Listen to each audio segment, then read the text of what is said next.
There is no one to ask if the poor are in trouble, but the rich are far away in the mountains. Is the world really so kind? After listening to this story, you will understand. Once upon a time, there was a scholar named Li Guang. He lost his father when he was young, and he grew up by relying on his mother's hard work.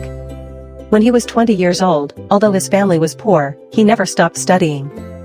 This year, he rushed to the spring exam for the first time in 3 years. Li Guang originally wanted to go to Beijing to make a fortune, but he could not even afford to go up the road. His mother sighed and said, "Son, go to your uncle's house to borrow some money." Li Guang's uncle is a small landlord, and his family is well off.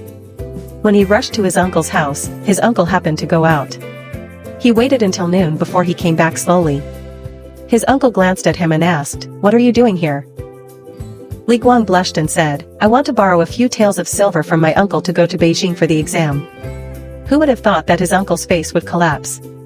What a coincidence. All the money in the family was taken by your cousin to do business. Now my family is not well off. How can Li Guang not hear the excuse and the words, and turn around and leave?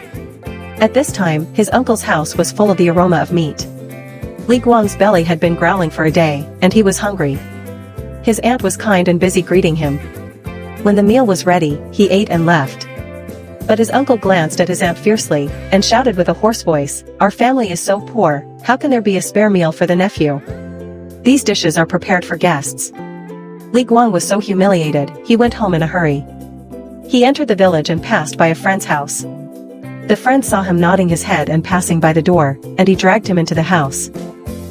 When he inquired, he found out that Li Guang had not eaten yet. He immediately fried the only few eggs in the house.